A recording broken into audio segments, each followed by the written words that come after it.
বাংলাদেশে যদি কেউ ইসলামী রাজনীতির ব্যাপারে, ইসলাম কায়েমের আন্দোলনের ব্যাপারে কোন ধরনের কটূক্তি করবার দুঃসাহস দেখায়, তার জিভ টেনে ছিঁড়ে ফেলতে হবে। আমরা এই কথাগুলো যখন বলতে যাই, আমাদের কাছ থেকে এক শ্রেণীর মানুষ শুধুমাত্র ওয়াজ আর নসিহত, শুধুমাত্র আমলের নসিহত শুনতে চায়। আমাদের কাছ থেকে কিছু মানুষ শুধুমাত্র নামাজ রোজার ইবাদতের বয়ান শুনতে চায়।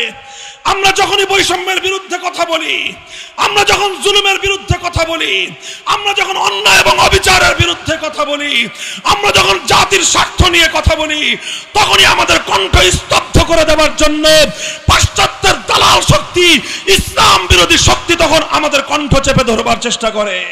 সেই আগল ভাঙার সময় এসেছে, সেই জড়তা ভাঙার সময় এসেছে। আগামী দিনে আমরা কথা বলবো, শুধু কথা বলবো না, বৈষম্যহীন একটি সমাজ গড়বার জন্য যদি যুদ্ধ করতে হয় যুদ্ধ করব, লড়তে হলে লড়াই করব আমরা। এরপরের কথাটা কানটা খাড়া করে একটু শুনেন। কিছু বিষয় আছে, আল্লাহর কোরআনের কিছু বিধান রয়েছে, অসংখ্য অগণিত বিধান কোরআনের মধ্যে রয়েছে, যেগুলোর বিষয়ে দাওয়াত এবং তাবলীগের মেহনতের মধ্যে আলোচনা করা হয় না। বহু বিধান রয়েছে, যেই বিধানগুলো বাস্তবায়নের জন্য দাওয়াতুল হকের মেহনতের মধ্যে সেই কর্মসূচির রাখার সুযোগ নাই। কিছু বিষয় নিয়ে সেখানে মেহনত করা হয়। সেই ধরনের কিছু বিষয় যেটার সম্পর্ক সমাজের সঙ্গে, যেটার সম্পর্ক রাষ্ট্রের সঙ্গে, যেটার সম্পর্ক আদালতের সঙ্গে, কোরআনের যেই বিধানগুলো সম্পর্ক রাষ্ট্র এবং প্রশাসনের সাথে, সেই বিধানগুলো বাস্তবায়ন করার জন্য দাওয়াত এবং তাবলীগের মেহনত নয়, সেই বিষয়গুলো বাস্তবায়নের জন্য দাওয়াতুল হকের মজলিস নয়, সেই বিধানগুলো সমাজে বাস্তবায়ন করবার জন্য উলামায়ে হক্কানির নেতৃত্বে ইসলামী রাজনৈতিক দলগুলো কাজ করতেছে।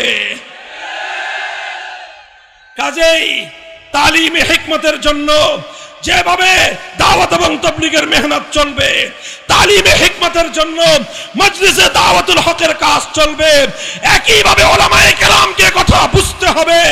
কোরআনের অসংখ্য বিধান বাস্তবায়নের জন্য সিয়াসতে ইসলামিয়া, সিয়াসতে শরঈয়া, আল্লাহর জমিনে আল্লাহর কোরআনের রাজনীতি পরিচালনা করা উম্মতের অপরিহার্য ফরিজা এবং জিম্মাদারি। নবুয়তের এই দায়িত্বগুলো যেভাবে আজ সমাজের মধ্যে বাস্তবায়ন হচ্ছে, এর যে কোনো এক জায়গায় যারা আঘাত করবে তাদের বিরুদ্ধে গোটা উম্মত ঐক্যবদ্ধভাবে রুখে দাঁড়াতে হবে। তেলাওয়াতে কিতাবের মার্কাজ যদি আমাদের কোন মক্তব হিফজখানার বিরুদ্ধে কেউ চোখ তুলে তাকাবার চেষ্টা করে, সে চোখ উপড়ে ফেলতে হবে। তালিমে কিতাবের মার্কাজ মাদারেস গুলোকে যদি কেউ নেগলেক্ট করবার চেষ্টা করে, অসম্মান এবং অপমান করে, মাদারেস গুলোকে ধ্বংসের যদি কেউ পায়তারা করে, তার কালো হাত ভেঙে গুড়িয়ে দিতে হবে। একইভাবে দাওয়াত এবং তাবলীগের মেহনতকে ধ্বংস করবার জন্য আন্তর্জাতিক ইহুদিবাদী এবং হিন্দুত্ববাদী চক্রান্তকে রুখে দেওয়ার জন্য যা করতে হয় আলেম সমাজ তাই করবে, তাই করবে। একই পয়গাম দিয়ে যাই, মক্তব মাদ্রাসা এমনি ভাবে তাবলীগের মেহনতকে হেফাজত করার জন্য যেভাবে উলামায়ে উম্মত এবং মুসলিম জাতিকে সোচ্চার এবং সজাগ থাকতে হবে, একইভাবে যারা আল্লাহর জমিন থেকে ইসলাম কায়েমের রাজনীতি বন্ধ করতে চায়, আল্লাহর দ্বীন বাস্তবায়ন করার, ইসলামী হুকুমত কায়েমের, ইসলামী রাজনীতির কণ্ঠ যারা রোধ করতে চায়, তাদের বিরুদ্ধে অল আউট অ্যাকশনে নামতে হবে, অল আউট অ্যাকশনে নামতে হবে। এই কথা খুব ভালো করে মনে রাখবেন। বিগত ফ্যাসিবাদী স্বৈরাচারী, ফ্যাসিবাদী সরকার, স্বৈরাচারী যুগের নব্য ফেরাউন, ভিনদেশী ক্রীড়নক, ভারতের কৃতদাসী, এই আওয়ামী দুঃশাসনের সবচেয়ে বড় অন্যায়, সবচেয়ে বড় জুলুম যেটা ছিল সেটা হলো এই, তারা কোরআন সুন্নাহ বিরোধী কোনো আইন তৈরি না করবার প্রতিশ্রুতি দিয়ে মদিনা সনদ অনুযায়ী রাষ্ট্র পরিচালনা করবার অঙ্গীকার করে ক্ষমতায় আসবার পর রাজনীতি বন্ধ করবার পায়তারা চালিয়েছে। যারা ইসলামী সমাজ ব্যবস্থার কথা বলে, যারা ইসলামী রাজনীতির কথা বলে, তাদের টুটি চেপে ধরবার চেষ্টা করেছে। ফ্যাসিবাদের বিরুদ্ধে যারা লড়াই করেছে, সর্বাগ্রে রক্ত যারা দিয়েছে, তারা হলো হেফাজতে ইসলামের শাপলা চত্বরের বীর শহীদানরা। এই ফ্যাসিবাদের বিরুদ্ধে দ্বিতীয়ত যারা রক্ত দিয়েছে, তারা 2021 সালে মোদী বিরোধী আন্দোলনে হেফাজতে ইসলামের নেতৃবৃন্দ কর্মীরা। তৃতীয়ত যারা রক্ত দিয়েছে, তারা জুলাই আগস্টের 2000 বিপ্লবীরা। কাজেই মনে রাখতে হবে, শাহাদাতের যে রক্তের নজরানা আল্লাহর জমিনে দেওয়া হয়েছে, তার সবচেয়ে বেশি রক্ত গিয়েছে দেশে ইসলামপন্থীদের, সবচেয়ে বেশি রক্ত দিয়েছে আল্লাহর নবীর সৈনিকেরা, সবচেয়ে বেশি রক্ত দিয়েছে মাদ্রাসার ছাত্র শিক্ষকেরা। সুতরাং এই আগস্ট বিপ্লব পরবর্তী বাংলাদেশে যদি কেউ ইসলামী রাজনীতির ব্যাপারে, ইসলাম কায়েমের আন্দোলনের ব্যাপারে কোন ধরনের কটূক্তি করবার দুঃসাহস দেখায়, তার জিভ টেনে ছিঁড়ে ফেলতে হবে।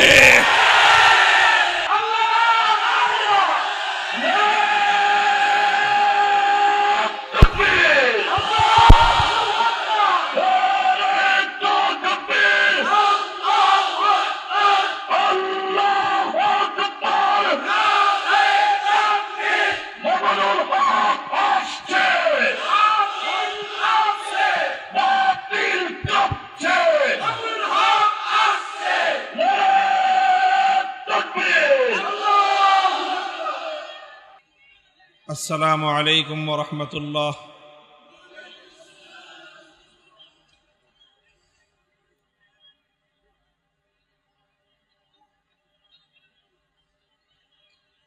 ইন্নাল হামদালিল্লাহ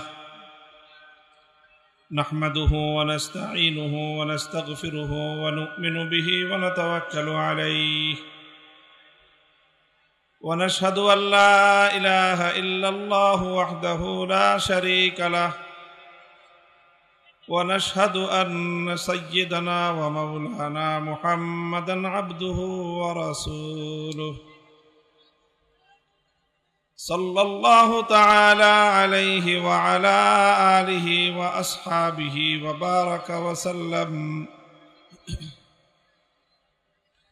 وبارك وسلم تسليما كثيرا. أما بعد فأعوذ بالله من الشيطان الرجيم. بسم الله الرحمن الرحيم. هو الذي بعث في الأميين رسولا منهم يتلو عليهم آياته ويزكيهم ويعلمهم الكتاب والحكمة وإن كانوا من قبل لفي ضلال مبين. بارك الله لنا ولكم في القرآن العظيم ونفعنا وإياكم بالآيات والذكر الحكيم. اللهم صل على محمد وعلى آل محمد كما صليت على إبراهيم وعلى آل إبراهيم إنك حميد مجيد. اللهم بارك على محمد وعلى آل محمد كما باركت على إبراهيم وعلى آل إبراهيم إنك حميد مجيد.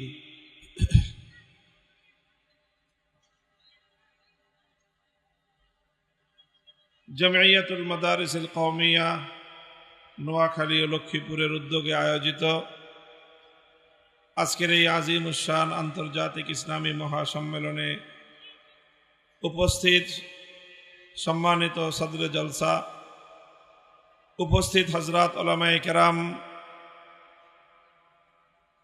মাদারিসে কওমিয়ার হযরত মুহতামিমিন, হযরত আসাতিজায়ে কেরাম এবং প্রাণপ্রিয় ছাত্র বন্ধুগণ, সর্বস্তরের নোয়াখালী লক্ষ্মীপুর এলাকাবাসী, সর্বপ্রথম মহান আল্লাহ পাক রব্বুল আলামিনের দরবারে শুকরিয়া আদায় করছি, যেই মহান রব্বুল আলামিন আজকে আমাদেরকে এই বিপুল পরিমাণ আল্লাহর দ্বীনের সৈনিক, আল্লাহর দ্বীনকে মহব্বতকারী নবী প্রেমিক তৌহিদি জনতাকে এখানে একত্রিত হওয়ার তৌফিক দিয়েছেন। হযরত উলামায়ে কেরামের কাছ থেকে মূল্যবান দ্বীনি আলোচনা শুনবার তৌফিক দিয়েছেন। রব্বে করিমের বড়ই মেহেরবানি, এই জন্য আল্লাহর দরবারে কালিমাতুশ শুকরের হাদিয়া পেশ করি আলহামদুলিল্লাহ। আমার আলোচনার আগে এখানে কিছু কালিমাতে সানাইয়া পাঠ করা হয়েছে, এগুলোকে আমি কালিমাতে দোয়াইয়া হিসেবে আল্লাহ পাক রব্বুল আলামিনের নিকট কবুলিয়তের প্রার্থনা করতেছি, কামনা করতেছি এবং আপনাদের কাছ থেকেও সেটাই প্রত্যাশা করতেছি যে আপনারাও আমার জন্য দোয়া করবেন, আল্লাহ যেন কবুল করেন। যথেষ্ট রাত হয়েছে, দীর্ঘ আলোচনা করার অবকাশ এবং প্রয়োজনীয়তা নেই। আমি কোরআনে পাকের সূরাতুল জুমআ থেকে তেলাওয়াত করেছি অল্প একটু। আয়াতের বিষয়বস্তু আপনারা হয়তো অনেকেই অনুধাবন করেছেন। আয়াতের বিষয়বস্তু হলো হযরত রাসূল আকরাম সাল্লাল্লাহু আলাইহি ওয়াসাল্লাম, যিনি পৃথিবীতে একটি অনেক বড় ধরনের ইনকিলাব, বিপ্লব সাধন করেছিলেন। আইয়ামে জাহিলিয়াতের যুগে সেই আরব বেদুইনদের মরুচারী সভ্যতার বর্বরতার যুগে তিনি মক্কা, মদিনা এবং জাজিরাতুল আরবকে কেন্দ্র করে এমন এক বিপ্লব, এমন এক পরিবর্তন সাধন করেছিলেন, যেই পরিবর্তন শুধু জাজিরাতুল আরবেই সীমাবদ্ধ ছিল না, শুধু আরব ভূখণ্ডেই সীমাবদ্ধ ছিল না, বরং পৃথিবীর উত্তর থেকে দক্ষিণ মেরু পর্যন্ত সারা পৃথিবীকে আন্দোলিত করেছিল। সারা দুনিয়ার বর্বরতা, অসভ্যতার কবর রচনা করে মানবতা এবং ইনসানিয়তের ফুল বাগান ফুটিয়েছিল। রাসূল সাল্লাল্লাহু আলাইহি ওয়াসাল্লাম সর্বকালের, সর্বযুগের সর্বশ্রেষ্ঠ বিপ্লবী। তিনি পরিবর্তন এনেছেন। তিনি জাহিলিয়াতের অন্ধকার দূর করে তিনি আলো ফুটিয়েছেন, হেদায়েতের আলো। গুমরাহির অন্ধকার দূর করে হেদায়েতের আলোক বর্তিকা তিনি জ্বালিয়েছেন। এই কথাগুলো শুধু আমাদের নয়, বরং বিশ্ব ইতিহাসের সব শ্রেণী পেশা, ধর্ম বর্ণ নির্বিশেষে সমগ্র মানব জাতির এগুলো ঐক্যমতের কথা। এই পৃথিবীতে মুহাম্মদুর রাসূলুল্লাহ সাল্লাল্লাহু আলাইহি ওয়াসাল্লামের মতো সফল ব্যক্তিত্ব আর দ্বিতীয় কেউ নেই। প্রশ্ন হলো, রাসূল সাল্লাল্লাহু আলাইহি ওয়াসাল্লাম এই যে ঐতিহাসিক সাফল্য অর্জন করেছেন, পৃথিবীতে এই যে বিশাল পরিবর্তন আনয়ন করেছেন, অন্ধকার যুগে মানবতার আলো জ্বালিয়েছেন, এটা তিনি কিভাবে করেছিলেন? কোন পদ্ধতিতে, কোন প্রক্রিয়ার মাধ্যমে?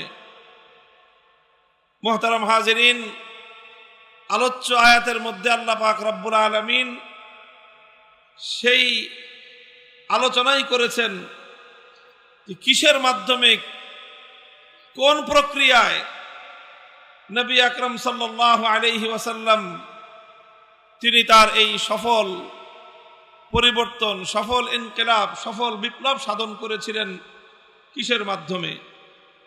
এক কথায় বলতে গেলে রাসূল আকরাম সাল্লাল্লাহু আলাইহি ওয়াসাল্লামের জীবনের যে কর্মসূচিগুলো, সেই কর্মসূচিগুলোই ধারাবাহিকভাবে আমার তেলাওয়াতকৃত আলোচ্য আয়াতের মধ্যে উঠে এসেছে।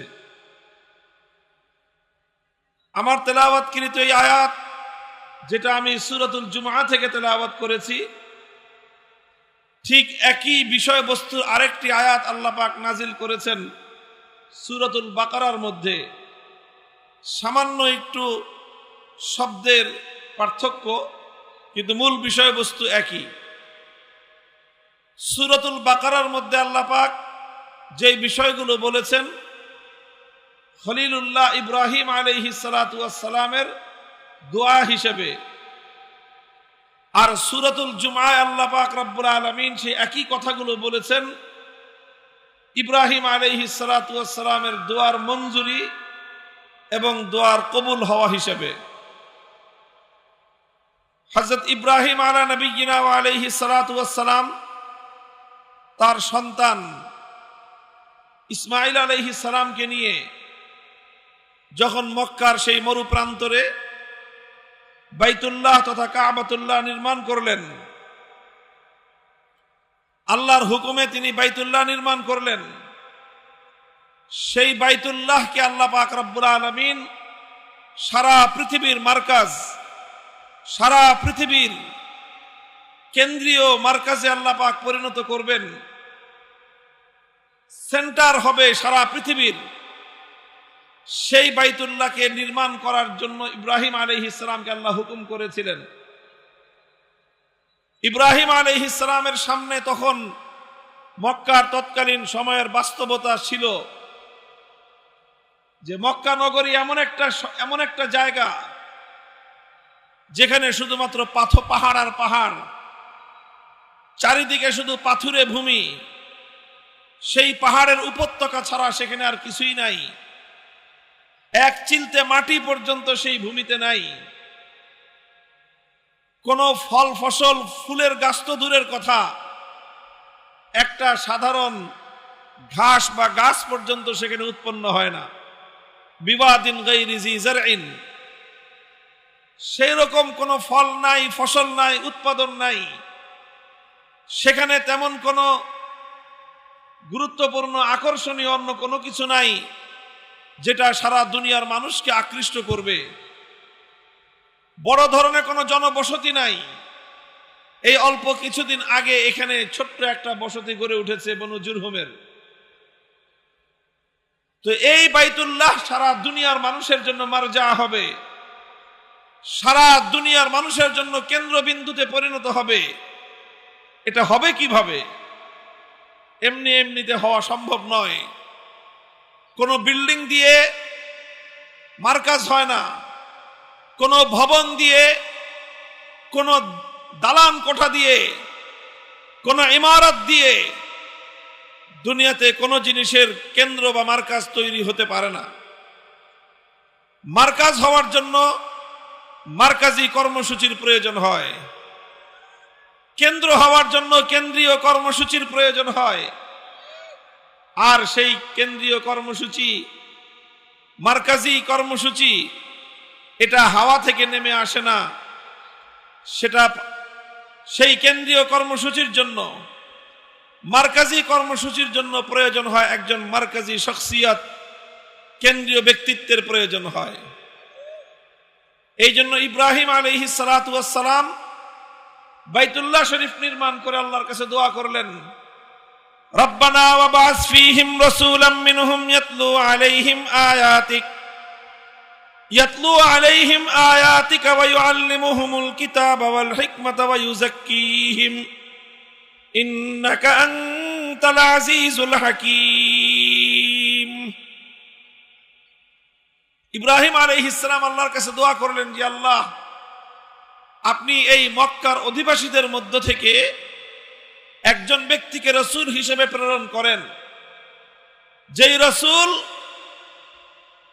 এই জাতির নিকট প্রেরিত হয়ে 4টি কর্মসূচি পালন করবে। কয় কর্মসূচি? 4টি কর্মসূচি পালন করবে। এই 4 কর্মসূচির মাধ্যমেই ইব্রাহিম আলাইহিস সালাতু ওয়াস সালাম আশাবাদ ব্যক্ত করেছিলেন যে এই 4 কর্মসূচির মাধ্যমে সর্বপ্রথম আল্লাহর ঘর বাইতুল্লাহ আবাদ হবে, মক্কা নগরী আবাদ হবে, জাজিরাতুল আরব আবাদ হবে, আরব ভূখণ্ড আলোকিত হবে, আর তারপর সেই আলো আটলান্টিক মহাসমুদ্রের প্রান্ত থেকে আফ্রিকার মহাজঙ্গল পর্যন্ত বিস্তৃত হবে। সারা দুনিয়া সে আলোয় আলোয় উদ্ভাসিত হয়ে উঠবে। বিস্ময়কর বিষয় হলো ইব্রাহিম আলাইহিস সালাম একজন রাসূলের আগমনের দোয়া করলেন, একজন রাসূল প্রেরণ করবার দরখাস্ত করলেন আল্লাহর নিকট, যেই রাসূলের কর্মসূচি হবে 4 দফা কর্মসূচি। 6000 বছর পরে আল্লাহ পাক রব্বুল আলামিন ইব্রাহিম আলাইহিস সালাতু ওয়াস সালামের সেই দোয়ার প্রতিশ্রুতি, সেই দোয়ার পরিপ্রেক্ষিতে, সেই দোয়ার ফলস্বরূপ আল্লাহ পাক যখন তার সেই মহান মানব, সেই নবীকে, সেই রাসূলকে আল্লাহ প্রেরণ করলেন, তখন সেই রাসূলের বৈশিষ্ট্য আর কর্মসূচি হিসেবে আল্লাহ পাক রব্বুল আলামিন সেই রাসূলের দায়িত্ব হিসেবে, সেই রাসূলের কাজ কি হবে সেই কাজ বর্ণনা করতে গিয়ে ওই 4 দফা কর্মসূচির কথাই আল্লাহ উল্লেখ করেছেন। 6000 বছর পূর্বে জনমানবহীন এই পাথুরে প্রান্তরে দাঁড়িয়ে খলিলুল্লাহ ইব্রাহিম আলাইহিস সালাতু ওয়াস সালাম আল্লাহর নিকট যেই 4 দফা কর্মসূচির দোয়া করেছিলেন। এই জন্য সূরাতুল বাকারার আয়াত আর সূরাতুল জুমার আয়াতের মধ্যে একটা চমৎকার সাদৃশ্য রয়েছে। আল্লাহ যখন সেই নবীকে পাঠালেন, সেই 4 দফা কর্মসূচির কথাই বললেন, সামান্য একটু অগ্রপশ্চাতের পার্থক্য। সুতরাং এখান থেকে আমরা স্পষ্ট উপলব্ধি করতে পারি যে কেন্দ্রীয় নেতৃত্বের জন্য, বিশ্ব সভ্যতায় আমূল পরিবর্তনের জন্য, অন্ধকার এবং জাহেলিয়াতকে দূরীভূত করে সারা দুনিয়াকে আলোকবর্তিকায় উদ্ভাসিত করতে হলে আজও পর্যন্ত 4 দফা সেই কর্মসূচির কোনো বিকল্প নাই। আজকে সে যুগে আইয়ামে জাহেলিয়াত পরিবর্তন করে রাসূল আকরাম সাল্লাল্লাহু আলাইহি ওয়াসাল্লাম এক মহা সত্যের বিজয় ঘটিয়েছিলেন। আজকে আমরা আওয়ামী জাহেলিয়াতের সময় অতিক্রম করে একটি নতুন সভ্যতা বিনির্মাণের দ্বার প্রান্তে রয়েছি। এই আওয়ামী জাহেলিয়াতের কবর রচনা করে প্রকৃত অর্থেই যদি এ জাতি সফলতা চায়, উন্নতি চায়, প্রকৃত স্বাধীনতার মুক্তি চায়, তাহলে সেই আবার নতুন করে আরেক জাহেলিয়াতের কর্মসূচি দ্বারা এ জাতির মুক্তির কোনো সম্ভাবনা নাই। হে জাতি, যদি মুক্তি চাও, যদি প্রকৃত স্বাধীনতা চাও, যদি নতুন করে আবার উন্নতি চাও, বিশ্ব দরবারে যদি মাথা উঁচু করে আত্মমর্যাদায় বলীয়ান হয়ে মাথা উঁচু করে যদি দাঁড়াতে চাও, আল কোরআনের ঘোষিত বিশ্ব নবীর 4 দফা কর্মসূচি ছাড়া বিকল্প নাই।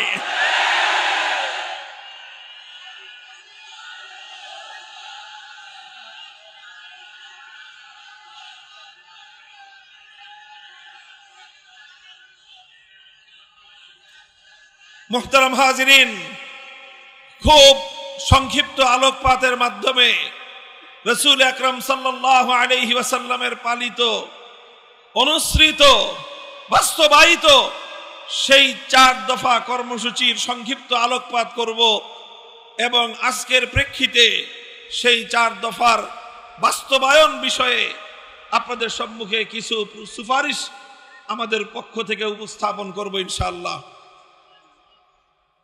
প্রথম যেই কথা, রাসূল আকরাম সাল্লাল্লাহু আলাইহি ওয়াসাল্লামের এই 4 দফা কর্মসূচির একটা বিষয়কে কেন্দ্র করে আবর্তিত হয়েছিল, একটা কেন্দ্রীয় পয়েন্ট ছিল সেই 4 দফা কর্মসূচির। নবী করিম সাল্লাল্লাহু আলাইহি ওয়াসাল্লামের সেই 4 দফা কর্মসূচি, সেই 4 দফা কর্মসূচির মূল কেন্দ্র ছিল কিতাবুল্লাহ, কোরআনে করিম। মূল কেন্দ্র কি ছিল? কোরআনে করিম। এদিকে দেন, এদিকে দেন, ওদিকে ঘুরেছেন কেন? দিতে বলছে এদিকে সরা দেন। মানুষের মুখের উপরে দিয়ে রাখছেন, মানুষ দেখতে পারতেছে না। কথা বলে না, চুপ, আওয়াজ হবে না। আরে ওদিকে দিচ্ছেন কেন ঘুরায়া? আমার দিকে দেন, এদিকে দেন, এদিকে।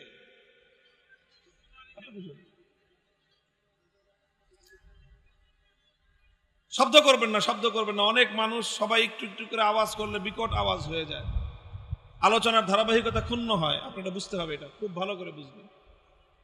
মুহতারাম হাজিরিন, বলতেছিলাম 4 দফা এই কর্মসূচির মূল কেন্দ্রবিন্দু হলো একটাই, সেটা হলো কোরআনে করিম। সেটা কি? কোরআনে করিম। কিতাবুল্লাহকে কেন্দ্র করেই নবী আকরাম সাল্লাল্লাহু আলাইহি ওয়াসাল্লাম 4টি কাজ করেছেন। কিতাবুল্লাহকে মধ্যখানে রেখে সেই কিতাবুল্লাহর চারপাশ দিয়ে আল্লাহর নবীর 4 দফা কর্মসূচি বাস্তবায়িত হয়েছে। আপনারা বুঝবেন, গ্রাম অঞ্চলের মানুষ যারা, এখন তো নতুন মানুষ, নতুন প্রজন্মের লোকেরা কম বুঝবে, যারা একটু বয়স্ক তারা ভালো বুঝবে, মুরব্বীরা। এই যে যখন নাকি মাঠের ক্ষেত থেকে, ফসলের ক্ষেত থেকে যখন ধান কেটে আনে, ধান কেটে এনে তারপরে কি করে কৃষক? কি করে বলেন তো? ধান মাড়াই করে, তাই না? আপনাদের দেশে কি বলে? ধান মাড়াই করা। এখন তো মেশিনের যুগ চলে আসছে। এই বেশি দিন আগেও না, অল্প কিছুদিন আগের কথা বলতেছি, তখন তো মেশিন ছিল না। তখন ধান মাড়াই করতো গরু দিয়ে, ধান মাড়াই করতো গরু দিয়ে। মানুষের বাড়ির উঠোনে, অধিকাংশ কৃষকদের উঠানেই এরকম গরু দিয়ে ধান মাড়াই করা হতো। গরু দিয়ে ধান মাড়াই করতো কিভাবে? 3টা 4টা গরু একটার সাথে আরেকটা গলা দিয়ে রশি বাঁধত, তারপরে মধ্যখানে একটা খুঁটি গাড়ত, এই খুঁটির সাথে সেই রশিটা বেঁধে দিত, আর এরপরে এই গরু হাঁকায় দাও। এখন গরু যতই দৌড়ায় ওই খুঁটিকে কেন্দ্র করে চারদিকে তাকে ঘুরতে হয়, এর বাইরে যাওয়ার সুযোগ নেই। এইভাবে যেরকম 4টা গরুকে কেন্দ্র করে মধ্যখানের একটা খুঁটি, এই খুঁটিকে কেন্দ্র করে এই গরুগুলো যেরকম ঘুরতে থাকে, আর এই প্রক্রিয়ার মধ্য দিয়ে যেরকম ধান মাড়াই হতে থাকে, তো ওই মধ্যখানের খুঁটিটাকে যেরকম সেন্টারে রেখে সারাদিন চক্কর খায়, ঠিক তদ্রূপ আল্লাহর কোরআনকে মধ্যখানে রেখেই ইসলামের সকল কর্মসূচি আবর্তিত হয়েছে। এই জন্য কোরআনকে বাদ দিয়ে, কোরআনকে কেন্দ্রে না রেখে, কোরআনকে কেন্দ্রবিন্দু না বানিয়ে কোন প্রক্রিয়ার মধ্য দিয়ে মানব সভ্যতার উন্নতি হতে পারে না। রাসূল আকরাম সাল্লাল্লাহু আলাইহি ওয়াসাল্লাম আল্লাহর কিতাবকে মধ্যখানে রেখে 4 দফা কর্মসূচি বাস্তবায়ন করেছিলেন। 1 নম্বর কর্মসূচি, আল্লাহর কোরআন বলতেছে ধারাবাহিকভাবে, হুয়াল্লাযী বাআসা ফিল উম্মিয়্যিনা রাসূলাম মিনহুম ইয়াতলু আলাইহিম আয়াতিহি। 1 নম্বর কর্মসূচি ছিল ইয়াতলু আলাইহিম আয়াতিহি, তিলাওয়াতে কিতাবুল্লাহ, উম্মতের সামনে আল্লাহর কিতাব তথা কোরআনে পাকের তেলাওয়াত করা। তেলাওয়াতে কিতাবুল্লাহ, কোরআনের তেলাওয়াত, এটা ছিল রাসূল সাল্লাল্লাহু আলাইহি ওয়াসাল্লামের প্রথম কর্মসূচি। এটা একটা মুস্তাকিল স্বয়ং সম্পন্ন কর্মসূচি।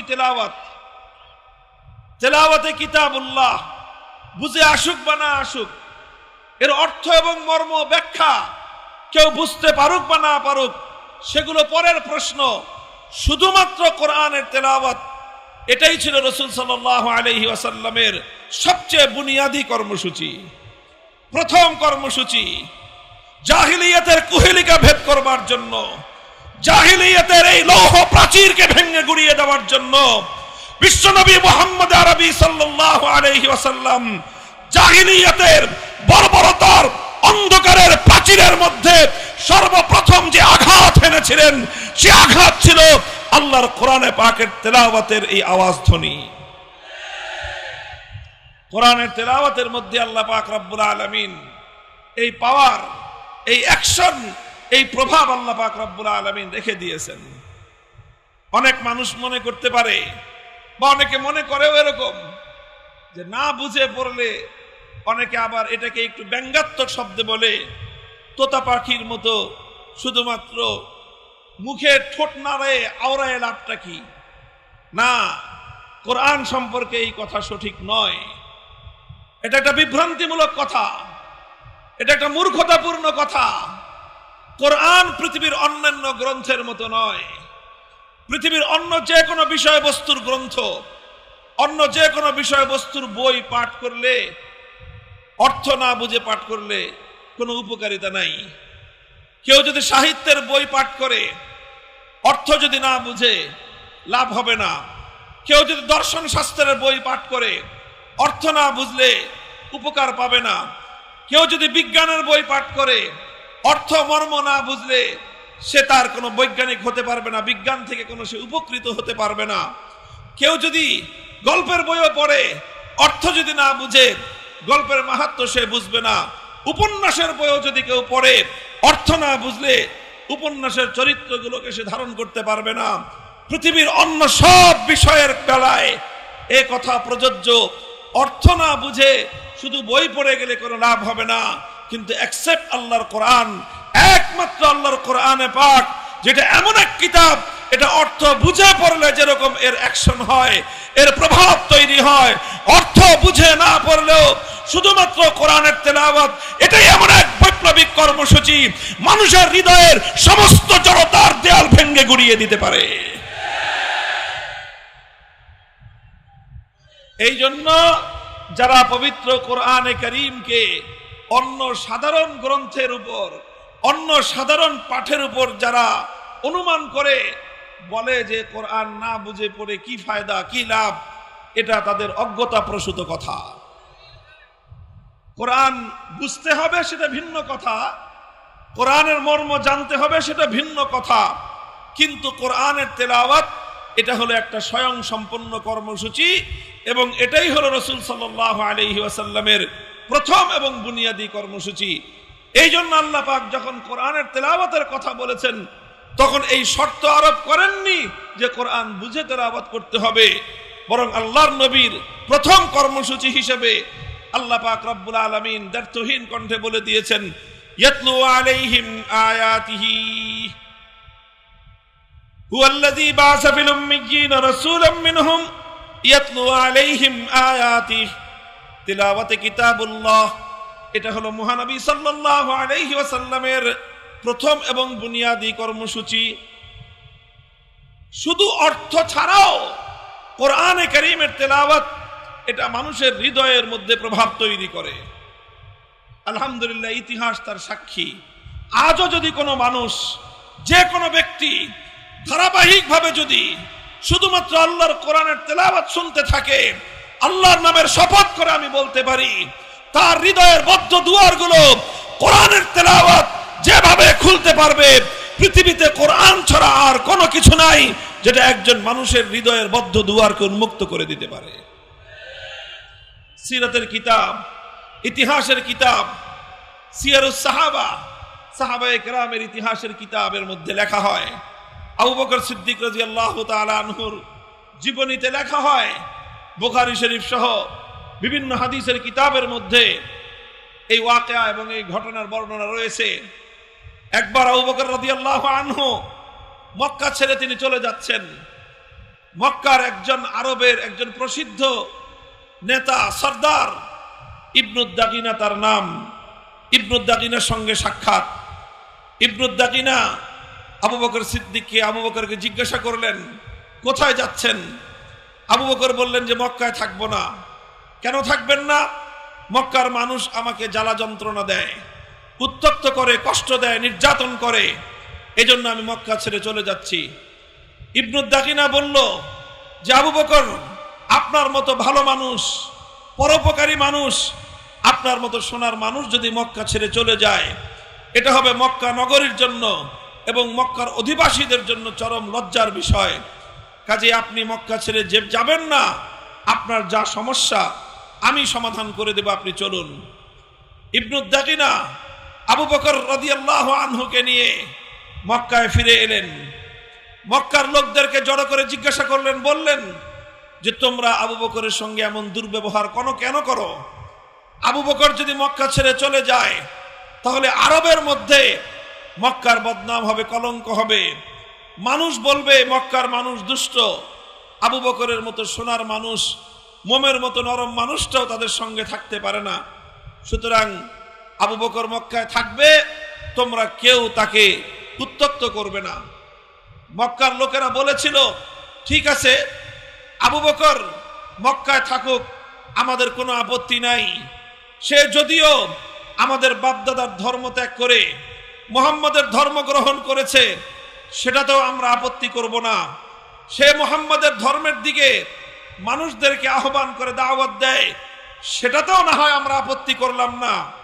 সে মুহাম্মাদের আনিত কিতাব সাল্লাল্লাহু আলাইহি ওয়াসাল্লাম কোরআনে কারীম তেলাওয়াত করে, সেটাতেও আমরা আপত্তি করব না। কিন্তু একটা শর্ত, সে যখন তেলাওয়াত করবে, আবু বকর যখন কোরআন কিতাবুল্লাহ যখন তেলাওয়াত করবে, সে তার ঘরের ভিতরে দরজা বন্ধ করে তেলাওয়াত করবে। ঘরের বাইরে উন্মুক্ত উঠোনে দাঁড়িয়ে সে কোরআনের তেলাওয়াত করতে পারবে না। ইবনু দাগিনা জিজ্ঞাসা করলো, কারণ কি? ঘরের মালিক আবু বকর, উঠোনের মালিক আবু বকর। ঘরের মধ্যে যদি সে তেলাওয়াত করতে পারে, উঠোনে তেলাওয়াত করতে তোমাদের আপত্তিটা কোথায়, সমস্যা কোথায়? মক্কার লোকেরা জবাব দিয়েছিল যে আবু বকর যখন উঠোনে দাঁড়িয়ে তার আবেগ মাখা কণ্ঠে, কান্না জড়ানো কণ্ঠে যখন কোরআনের তেলাওয়াত করতে থাকে, তখন তার এই কোরআনের তেলাওয়াত মন্ত্রমুগ্ধের মতো আমাদের গোটা মক্কার মানুষদেরকে এমন ভাবে আকৃষ্ট করতে থাকে যে ঘরগুলোতে আমরা ছোট ছোট শিশু এমনকি নারীদেরকে পর্যন্ত ঘরের মধ্যে আবদ্ধ রাখতে পারি না। লোহাকে যেরকম চুম্বক তার নিজের দিকে আকৃষ্ট করতে থাকে, সিদ্দিক আকবরের তেলাওয়াতে কোরআন মক্কার ছোট ছোট শিশু বাচ্চাদেরকে পর্যন্ত লোহার মত চুম্বকের মতো তার নিজের দিকে আকৃষ্ট করে নিয়ে আসে। এই জন্য মক্কার লোকেরা বলেছিল যে উন্মুক্ত ভাবে উচ্চ স্বরে আবু বকর কোরআনের তেলাওয়াত করতে পারবে না। মুহতারাম হাজিরিন, হাদিসের সোনালী পাতায় এরকম অসংখ্য ঘটনার উদ্ধৃতি আপনারা পাবেন, আমরা পাবো যদি খুঁজে দেখি যে কোরআনের তেলাওয়াত এটা কিভাবে সেই জাহিলিয়াতের, সেই বর্বরতার যুগে সর্বপ্রথম যে বর্বরতার জাহিলিয়াতের ভিত শুদ্ধ নাড়িয়ে দিয়েছিল, সেটা ছিল আল্লাহর কোরআনের তেলাওয়াতের গুঞ্জরণ। সেটা ছিল কোরআনের তেলাওয়াতের গুঞ্জরণ। আজকে এই পাষাণ হৃদয়ের, এই আধুনিক একবিংশ শতাব্দীর ইট পাথরের এই সভ্যতার যুগেও সকল বর্বরতা, সকল অন্যায়, অবিচার, জুলুম, বৈষম্যের বিরুদ্ধে যদি সত্যিকার অর্থে মানবতার বিজয় কেউ কামনা করো, আমি আল্লাহর নামের হাজারবারের শপথ করে বলতে পারি, এই সমাজের ঘরে ঘরে মানুষের কর্ণকুহরে আল্লাহর কোরআনের গুঞ্জরণ তৈরি করা ছাড়া এর চেয়ে উত্তম কোন পন্থা দুনিয়াতে হতে পারে না।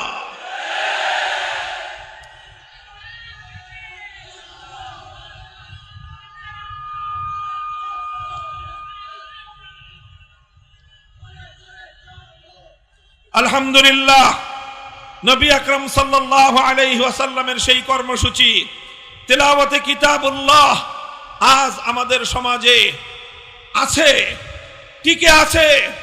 সীমিত পরিসরে হলেও টিকে আছে। সেটা টিকে আছে আমাদের এই মাদারেসে কওমিয়ার মক্তব এবং হেফজখানাগুলোর মাধ্যমে। এই মক্তব এবং হেফজখানাগুলো থেকে মুসলমানদের সন্তানদেরকে আল্লাহর কোরআনের বিশুদ্ধ তেলাওয়াত, শুধু তেলাওয়াত শুদ্ধ করে তাদেরকে শিক্ষা দেওয়া হয়। আর আমাদের এই সোনার সন্তানেরা, কচিকাঁচা বাচ্চারা কোরআনের তেলাওয়াত নিয়ে মুসলিম সমাজের ঘরে ঘরে, মুসলিম সমাজের পাড়ায় পাড়ায়, মুসলিম সমাজের মহল্লায় মহল্লায় তারা আল্লাহর কোরআনের তেলাওয়াতের যে গুঞ্জরণ তুলে, সেই গুঞ্জরণের কারণে আজ আল্লাহর এই জমিনে কোন জাহিলিয়াতের দাঁত গায়ে বসতে পারে নাই। এজন্য তারা বারবার চেষ্টা করে কোরআনের তেলাওয়াতের এই দুর্গগুলোকে উপড়ে ফেলতে। তারা এই বক্তব্য হিফজখানাগুলোর উপর নানা রকম বৈষম্যের নীতি চাপিয়ে এই মেহনতের ধারাকে বন্ধ করে দিতে চায়। এটা চেয়েছিল ব্রিটিশ সাম্রাজ্যবাদী শক্তি, এটা চেয়েছে সমস্ত জাহেলিয়াতের ধারক বাহক শক্তিগুলো নানা কৌশলে নানা ষড়যন্ত্রের মধ্য দিয়ে মক্তব হিফজ কোরআনের এই শিক্ষা ব্যবস্থাকে সংকুচিত করে দেওয়ার পায়তারা চালিয়েছে। কথা বলেন ঠিক না বেঠিক? মনে রাখতে হবে এটা আল্লাহর কোরআনের সবচেয়ে বুনিয়াদী মারকাজ মক্তব হিফজখানা, আল্লাহর কোরআনের সবচেয়ে বুনিয়াদী দুর্গ। এই দুর্গ যদি ধসে পড়ে উম্মাহর অস্তিত্ব বিলুপ্ত হয়ে যাবে। এই জন্য শপথ নিতে হবে প্রতিটি মুসলমানের, প্রত্যেকটি ইমানদারের, যেভাবে একটি দুর্গে আশ্রয় গ্রহণকারী এক একজন সৈনিক দুর্গের দেয়াল রক্ষা করার জন্য জীবনপণ লড়াই করতে থাকে। হে বাংলার উম্মত, উম্মতে মুসলিমার সদস্যরা, উম্মতে মুহাম্মাদিয়ার সদস্যরা, আমাদেরকে শপথ নিতে হবে কোরআনী প্রতিষ্ঠানের উপর যদি কেউ কোনো আঘাত করবার চেষ্টা করে, হামলা করবার চেষ্টা করে, সংকুচিত করবার চেষ্টা করে, জীবনের বিপদ বিনিময় হলে গোটা জাতি ঐক্যবদ্ধভাবে সেই ষড়যন্ত্রে রুখে দাঁড়াতে হবে।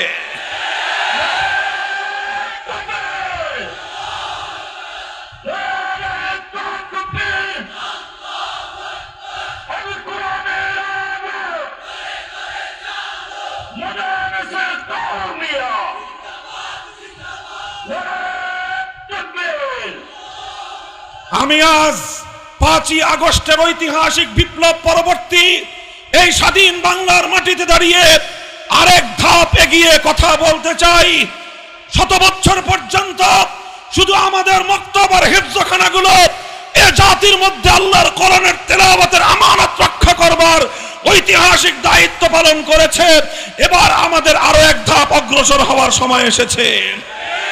5ই আগস্ট পরবর্তী এই বাংলার মাটিতে যতগুলো রাষ্ট্রীয় ব্যবস্থাপনায় স্কুল শিক্ষা ব্যবস্থা রয়েছে, সেই স্কুলগুলোর প্রাইমারি স্কুলগুলোতে যেখানে মুসলমানদের সন্তানরাই 90% থেকে 95% পড়াশোনা করে, যে স্কুলগুলোর খরচ 90% মুসলমানদের ট্যাক্সের পয়সা দিয়ে যোগান হয়, যে স্কুলের শিক্ষক শিক্ষিকাদের বেতন আমাদের ট্যাক্সের পয়সায় যোগান হয়, যে স্কুলের পাঠ্যপুস্তক আমাদের ট্যাক্সের পয়সায় ছাপানো হয়, যে স্কুলগুলোর ঘর দালান আমাদের ট্যাক্সের পয়সা দিয়ে যোগান দেওয়া হয়, আর সবচেয়ে বড় কথা, যে স্কুলে পড়ে আমার বাচ্চারা, আমার সন্তানেরা, সেই স্কুলে ইংরেজি, বাংলা, অঙ্ক, ভূগোল, ইতিহাস সব শিক্ষা থাকবে, আল কোরআনের তেলাওয়াতের শিক্ষা থাকবে না। এই ধরনের বৈষম্যহীন বাংলাদেশে বরদাস্ত করা যায় না, বরদাস্ত করা যায় না।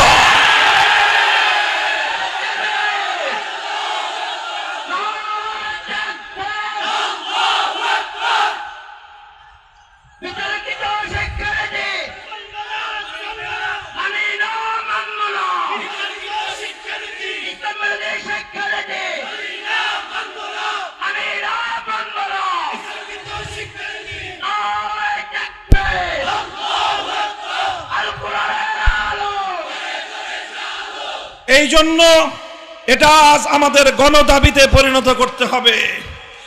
আমরা বাংলাদেশের রাজনৈতিক নেতৃবৃন্দ, প্রশাসনিক কর্মকর্তা, সকল শিক্ষাবিদ, সচেতন সুশীল মহল এবং শিক্ষক শিক্ষিকা মণ্ডলী, স্কুলগুলোর পরিচালনা পরিষদের সঙ্গে সম্পৃক্ত ব্যক্তিবর্গ, সকলের কাছে আমরা উদাত্ত আহ্বান জানাচ্ছি, প্রতিটি স্কুলে, প্রতিটি প্রাইমারি স্কুলে অন্য সকল শিক্ষার পাশাপাশি আমাদের কচিকাঁচা সন্তানদের কচি হৃদয়ের মধ্যে, তাদের এই নিষ্কলুষ অন্তরের মধ্যে আল্লাহর কোরআনের বিশুদ্ধ তেলাওয়াত শিক্ষা দেওয়ার জন্য প্রতিটি স্কুলে একজন বিশুদ্ধ কোরআনের তেলাওয়াতের শিক্ষক নুরানি অথবা নাদিয়ার শিক্ষক নিয়োগ দেওয়ার মাধ্যমে শাহজালালের এই বাংলাদেশের বিপ্লব পরবর্তী মুসলমানদের গণদাবি বাস্তবায়ন করতে হবে।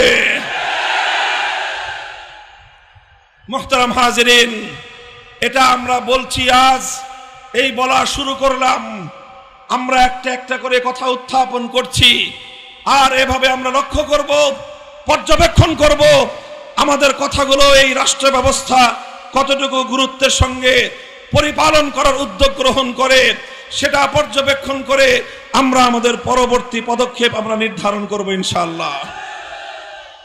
এটা ছিল প্রথম দফা কর্মসূচি। আল্লাহর পয়গম্বর বিশ্বনবী মুহাম্মদুর রাসূলুল্লাহ সাল্লাল্লাহু আলাইহি ওয়াসাল্লাম আল্লাহ পাকের মহাগ্রন্থ, মানবতার মুক্তির গ্রন্থ আল কোরআনুল কারীমকে কেন্দ্র করে নবী আকরাম সাল্লাল্লাহু আলাইহি ওয়াসাল্লাম প্রথম যে দায়িত্ব এবং কর্মসূচি পালন করেছেন সেটা হলো ইয়াতলু আলাইহিম আয়াতিহি তিলাওয়াতে কিতাবুল্লাহ। এক নম্বর কর্মসূচি হলো তিলাওয়াতে কিতাবুল্লাহ। এরপরে আসেন দুই নম্বর কর্মসূচি, আল্লাহর পয়গম্বর মুহাম্মদ আরবি সাল্লাল্লাহু আলাইহি ওয়াসাল্লাম যেটা আল্লাহর কোরআনকে কেন্দ্র করে পালন করেছেন সেটা হলো ওয়ায়ুআল্লিমুহুমুল কিতাব। ওয়ায়ুআল্লিমুহুমুল কিতাব, ওয়ায়ুআল্লিমুহুমুল কিতাবের অর্থ হলো তালিমে কিতাব। এক নম্বর কর্মসূচি ছিল তিলাওয়াতে কিতাব, দুই নম্বর কর্মসূচি হলো তালিমে কিতাব। মনে থাকবে, এক নম্বর কর্মসূচি তিলাওয়াতে কিতাবুল্লাহ, দুই নম্বর কর্মসূচি হলো তালিমে কিতাবুল্লাহ। দুই নম্বর কর্মসূচি কি? তালিমে কিতাবুল্লাহর অর্থ হলো যেই কোরআনকে তুমি তেলাওয়াত করলা, যেই কোরআনের তেলাওয়াতকে তুমি কর্ণকুহরে গুঞ্জরিত করে হৃদয়ের মণিকোঠায় জাহিলিয়াত এবং অন্ধকার দূরীভূত করবার জন্য তুমি গ্রথিত করলা, এবার তুমি সেই কোরআনের প্রতি আরো মনোযোগী হও। শুধুমাত্র কোরআনের তেলাওয়াতের মধ্যেই যেন তোমার দায়িত্ব ক্ষান্ত না হয়। দুই নম্বর কর্মসূচি হলো তালিমে কিতাবুল্লাহ তথা আল্লাহর কিতাবের মর্ম, অর্থ, উদ্দেশ্য, ব্যাখ্যা আল্লাহর বান্দাদেরকে, বিশ্ববাসীকে অবগত করানো, শিক্ষা দেওয়া। এক কথায় বলতে গেলে কোরআনের মর্ম বুঝানো, কোরআনে পাকের উদ্দেশ্য বুঝানো, কোরআনে পাকের অর্থ এবং ব্যাখ্যা শিক্ষা দেওয়া, এটা ছিল রাসূল আকরাম সাল্লাল্লাহু আলাইহি ওয়াসাল্লামের দুই নম্বর কর্মসূচি। মুহতারাম হাজিরিন, কোরআন বুঝতে হবে, উম্মতের জন্য জরুরি বিষয় হলো আল্লাহর কিতাবটা বুঝা চাই, বুঝতে হবে।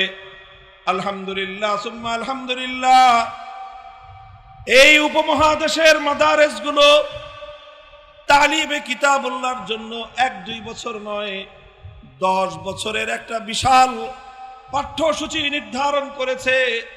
এই 10 বছরের পাঠ্যসূচির মূল উদ্দেশ্যই হলো তালিমে কিতাবুল্লাহ, যেন মুসলমানের সন্তানেরা আল্লাহর কিতাবের মর্ম বুঝতে পারে, আল্লাহর কিতাবের অর্থ এবং উদ্দেশ্য যেন বুঝতে পারে।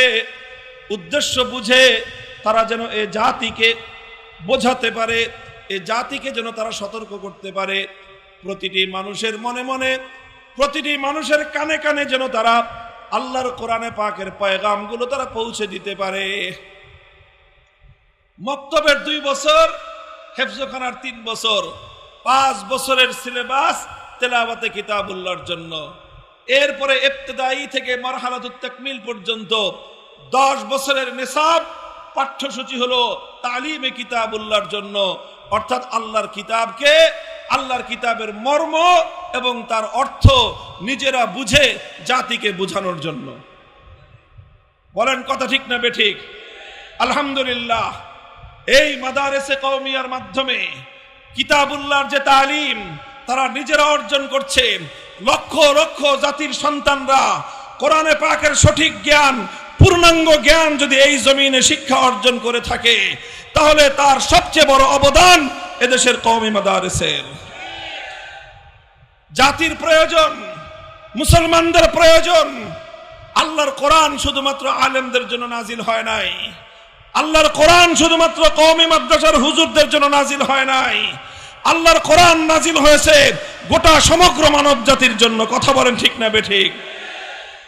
আমার বড় আক্ষেপ লাগে, বড় দুঃখ লাগে, এই সমাজে কত মানুষ এমন আছে, কত মানুষ এমন আছে পড়াশোনা কম করে নাই, তারা সাহিত্যের বই হাজার হাজার বই পাঠ করেছে, দর্শনের বই হাজার হাজার পাঠ করেছে, গল্প উপন্যাসের বই হাজার হাজার পাঠ করেছে, অনেকে সায়েন্সের বই, মেডিকেলের বই, ডাক্তার হতে গিয়ে হাজার হাজার লক্ষ লক্ষ পৃষ্ঠা পাঠ করেছে।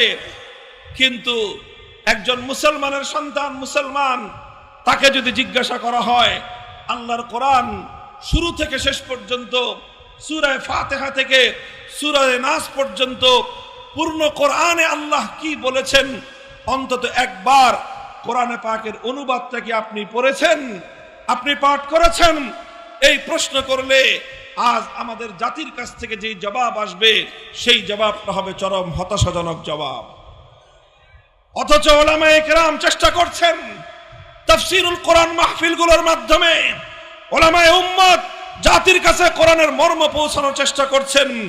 উলামায়ে উম্মত তাফসীরুল কোরআন লিখে লিখে মানুষের কাছে কোরআনের তাফসীর পৌঁছানোর চেষ্টা করছেন। কোরআনের তরজমা এবং অনুবাদ লিখে মানুষের কাছে কোরআনের পয়গাম পৌঁছানোর চেষ্টা করছেন। এভাবে আজও পর্যন্ত আলেম সমাজ আল্লাহর পয়গম্বরের দ্বিতীয় দফা কর্মসূচি তালিমে কিতাবকে বাস্তবায়ন করে চলেছেন। কথা বলেন ঠিক না বেঠিক? এই জন্য তালিমে কিতাব এটা একটা জরুরি কর্মসূচি। এটা ছিল রাসূল সাল্লাল্লাহু আলাইহি ওয়াসাল্লামের দ্বিতীয় দফা কর্মসূচি। তিলাওয়াতে কিতাবুল্লাহ, সেটা শুধু তেলাওয়াত, এটা একটা পূর্ণাঙ্গ কর্মসূচি। আর কোরআনের মর্ম বুঝা এবং বুঝানো, এটা আরেকটা পূর্ণাঙ্গ কর্মসূচি। আসেন, আমি কথা লম্বা করতেছি না, দুই দফার আলোচনা শেষ, তৃতীয় দফা কর্মসূচি, এটা একটু গভীর মনোযোগ দিয়ে বুঝবার জিনিস। তৃতীয় দফা কর্মসূচি কি? ওয়ায়ুআল্লিমুহুমুল কিতাব ওয়াল হিকমাহ। আল হিকমাহ মাফউলে সানি, ইউআল্লিমুহুম আল কিতাব ওয়াল হিকমাহ আসলে মাফউলে সালিস। তালিম এটা মুতাআদ্দি ইলা মাফউলাইন। আল্লাহ পাক রব্বুল আলামিন তাদেরকে শিক্ষা দিয়েছেন। মাফউলে সানি হলো আল কিতাব, আল কিতাবের উপর আতফ হয়েছে আল হিকমাহ, তার অর্থ হলো তালিমে হিকমত। এক কথায় বলতে গেলে তালিমে হিকমত। তালিমে হিকমত কি বললাম? সবাই বলেন কি বললাম? তালিমে হিকমত। এক নম্বর কর্মসূচি ছিল তেলাওয়াতে কিতাব, দুই নম্বর কর্মসূচি ছিল তালিমে কিতাব, তিন নম্বর কর্মসূচি হলো তালিমে হিকমত। তিন নম্বর কর্মসূচি কি? তালিমে হিকমাহ। তালিমে হিকমাহ কি জিনিস? হিকমতের দ্বারা কি উদ্দেশ্য? মুফাসসিরিন ইকরামগণ হিকমতের অনেক ব্যাখ্যা করেছেন। মারিফুল কোরআনের মধ্যে আল্লামা মুফতি শফি রহমতুল্লাহি আলাইহি হিকমতের সবচেয়ে অগ্রগণ্য এবং সবচেয়ে তাৎপর্যময় যে ব্যাখ্যাটা করেছেন সেটা হলো তালিমে হিকমতের অর্থ হলো আল্লাহর নবী কোরআনে পাক শুধু তেলাওয়াত করে দায়িত্ব ক্ষান্ত করেননি, তেলাওয়াতের পরে তিনি কোরআনের মর্ম বুঝিয়েছেন, ব্যাখ্যা বুঝিয়েছেন। এটা ছিল তালিমে কিতাব।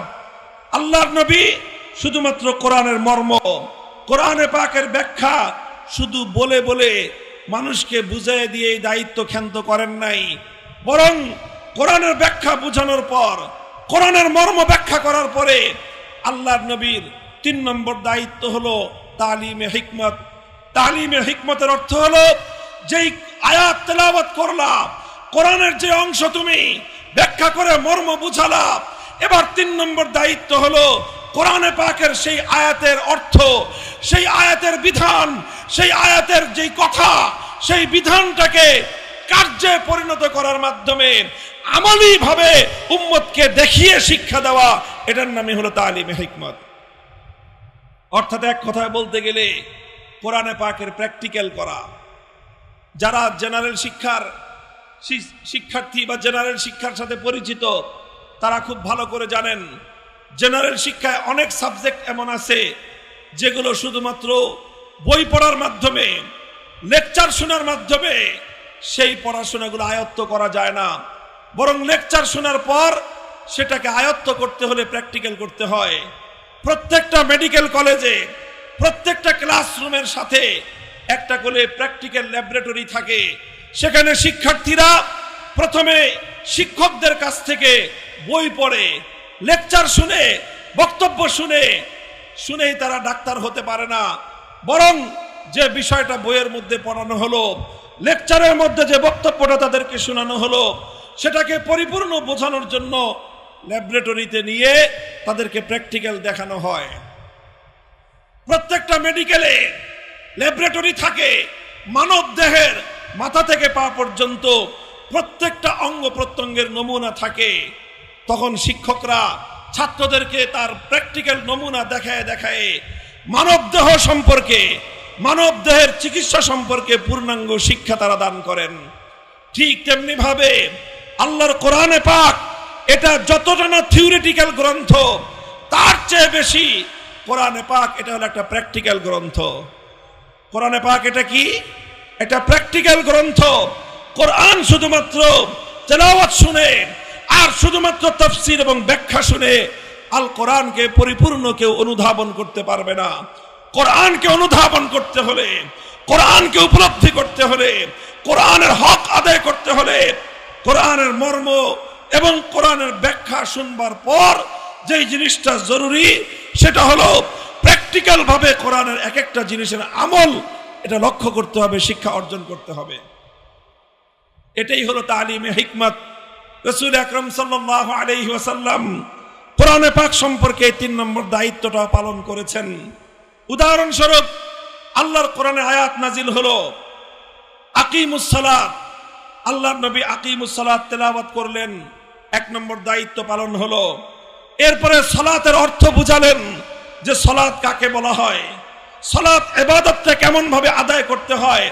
আল্লাহর নবী সেটা সাহাবীদেরকে, উম্মতকে ব্যাখ্যা করে বুঝিয়ে দিলেন। এটা হলো তালিমে কিতাব। ব্যাখ্যা করে বুঝিয়ে দিয়েই তাদেরকে সালাতের শিক্ষা শেষ করতে পারেন নাই। এরপরে আল্লাহর নবী যেটা করেছেন, মসজিদে নববীর মিম্বারের উপরে আল্লাহর নবী উঠেছেন, মিম্বারের উপরে উঠে 2 রাকাত নামাজ আদায় করেছেন। এরপরে সাহাবায়ে কেরামকে বলেছেন, সল্লু কামা রাআইতুমুনি উসাল্লি, আমি ঠিক যেভাবে নামাজ পড়লাম, আমি ঠিক যেভাবে সালাত আদায় করলাম, আমার এই নামাজ দেখে দেখে তোমরা কোরআনে পাকের এই বিধান, নামাজের বিধানকে তোমরা এভাবে বাস্তবায়ন করবা। আল্লাহর নবী এটা বলেন নাই যে আমি যেভাবে বলেছি সেভাবে কোরআন তোমরা নামাজ পড়বে। এটাও বলেন নাই আমার কাছ থেকে তোমরা যেভাবে শুনেছো সেভাবে নামাজ পড়বে। আল্লাহর নবী কি বলেছেন? তোমরা আমাকে যেভাবে নামাজ পড়তে দেখেছো সেভাবে তোমরা নামাজ আদায় করবে। মুহতারাম হাজিরিন, এটাই হলো তালিমে হিকমত। আকিমুস সালাহ তেলাওয়াত হলো, এটা হলো তেলাওয়াতে কিতাব।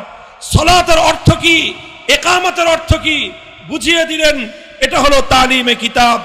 এরপরে হলো সালাত বাস্তবায়ন করে আল্লাহর নবী প্র্যাকটিক্যাল বাস্তব আমলি নমুনা তাদেরকে দেখায় দিলেন, এটাই হলো তালিমে হিকমত।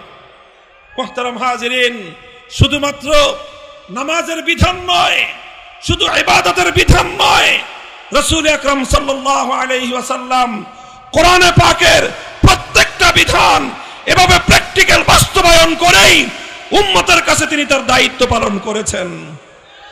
হে ওয়ারাসাতুল আম্বিয়া, হে উম্মতের মধ্যে নবীর উত্তরাধিকারীরা, আজ আমরা যারা শুধুমাত্র তেলাওয়াতে কিতাব আর তালিমে কিতাবের মাধ্যমে দায়িত্ব ক্ষান্ত মনে করছি, আমাদের আরেকটা বিষয় উপলব্ধি করার বাকি রয়েছে।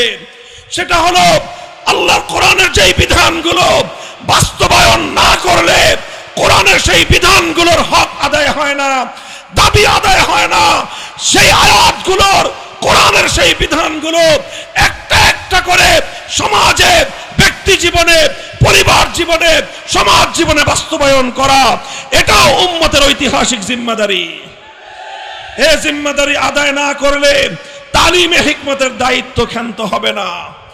আমি দৃষ্টান্ত দিলাম এতক্ষণ পর্যন্ত নামাজের দ্বারা, এবার আরেকটা দৃষ্টান্ত শুনেন। আল্লাহর কোরআনে আয়াত নাজিল হয়েছে, আস-সারিকু ওয়াস-সারিকাতু ফাকতাউ আইদিয়াহুমা জাযাআম বিমা কাসাবা নাকালাম মিনাল্লাহ ওয়াল্লাহু আজিজুন হাকীম। আল্লাহর নবী কোরআনের তেলাওয়াত করলেন, এক নম্বর দায়িত্ব আদায় হলো। এরপরে আস-সারিকু ওয়াস-সারিকাতু, চোর যদি চুরি করে, নারী হোক বা পুরুষ হোক, সেই চুরির অর্থ কি, সেই চুরির মর্ম কি, সেটা আল্লাহর নবী বুঝিয়ে দিলেন।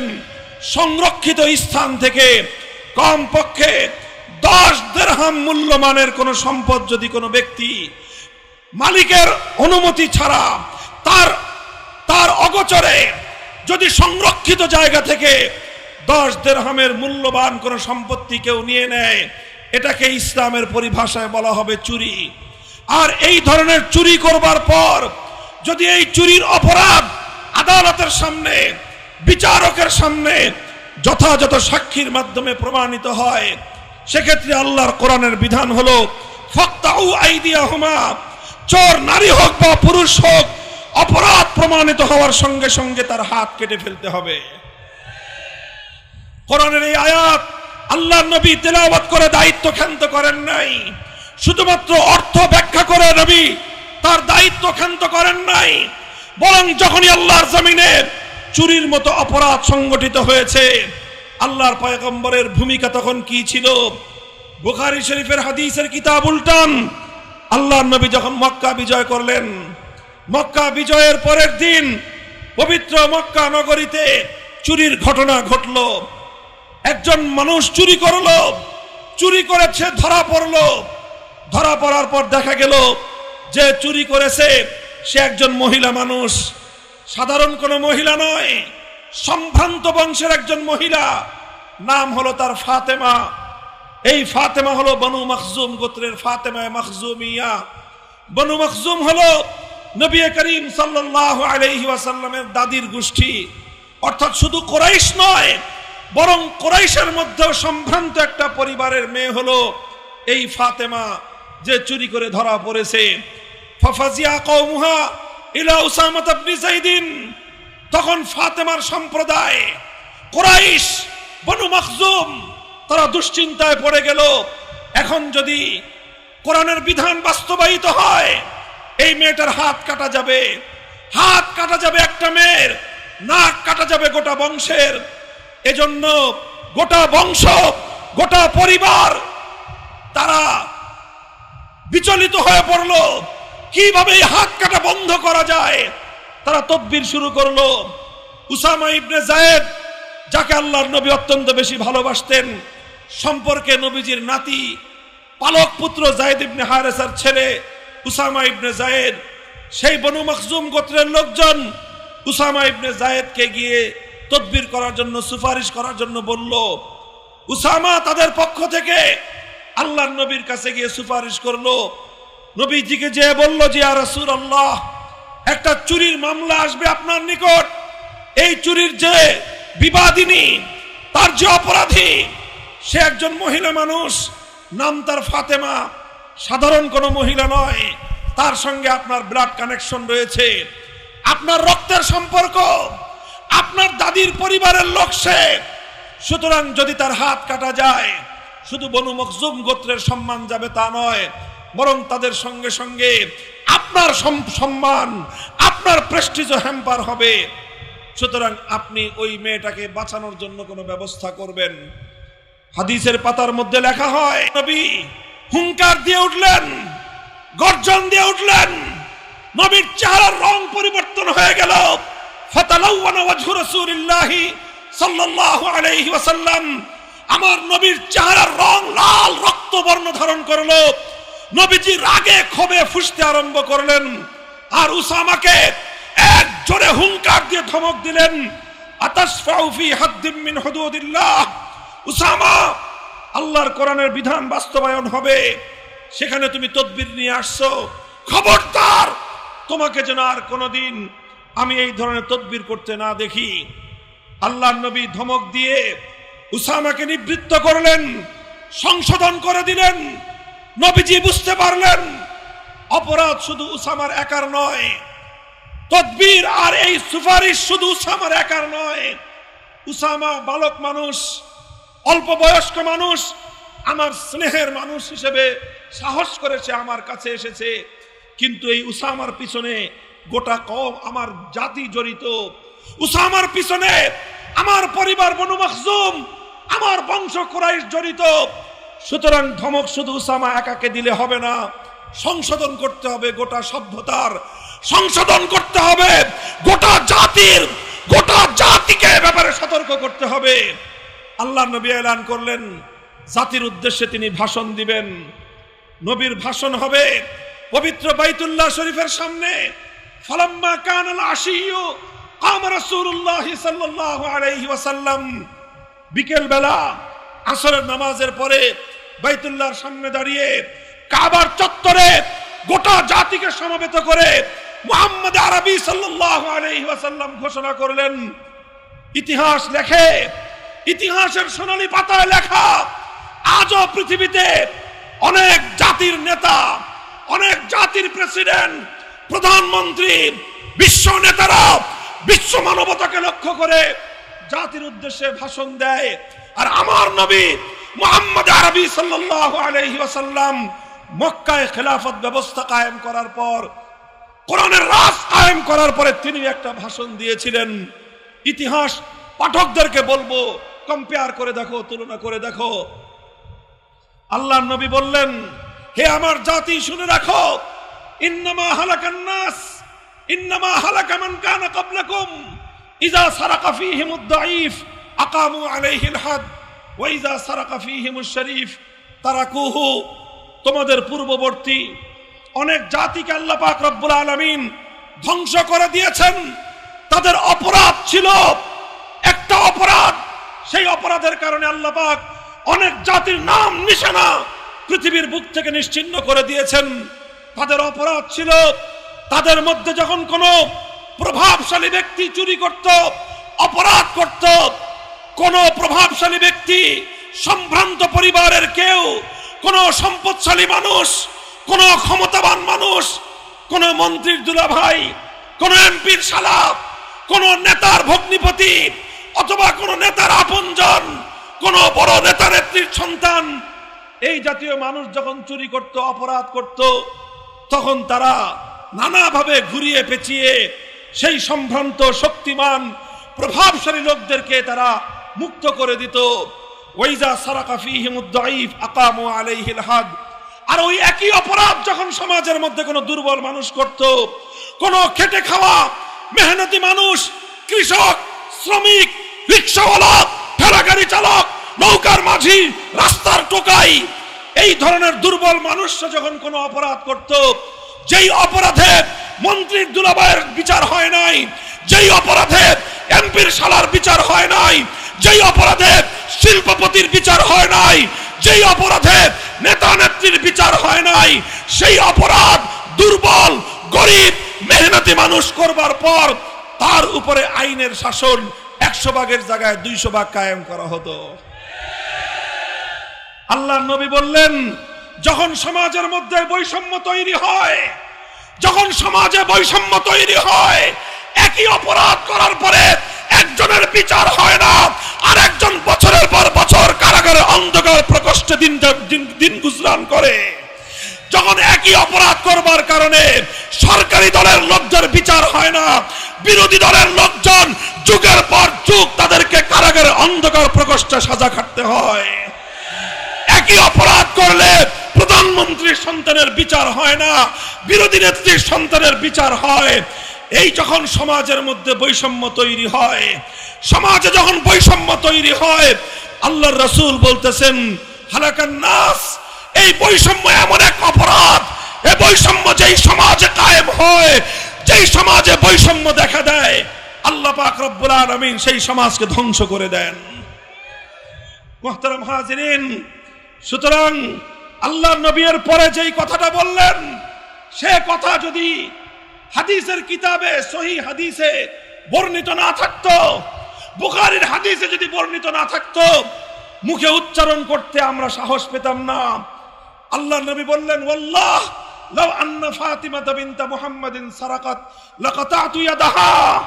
আমি আল্লাহর নামের শপথ করে বলছি, আমার দাদির গোষ্ঠীর, আমার রক্তের সম্পর্কের, আমার বংশের ফাতেমা নয়, আজ যদি আমি নবী মুহাম্মদুর রাসূলুল্লাহর কলিজার টুকরা এই পৃথিবীতে আমার সবচেয়ে আদরের দুলালি, আমার সবচেয়ে প্রিয়তম, আমার আদরের কন্যা ফাতেমা বিনতে মুহাম্মদ যদি আজকে চুরি করে ধরা পড়তো, আল্লাহর কসম খেয়ে বলি, আল্লাহর কোরআনের বিধান বাস্তবায়ন করতে গিয়ে আমি তার হাত কেটে দিতাম, এতটুকু দ্বিধা আমি করতাম না।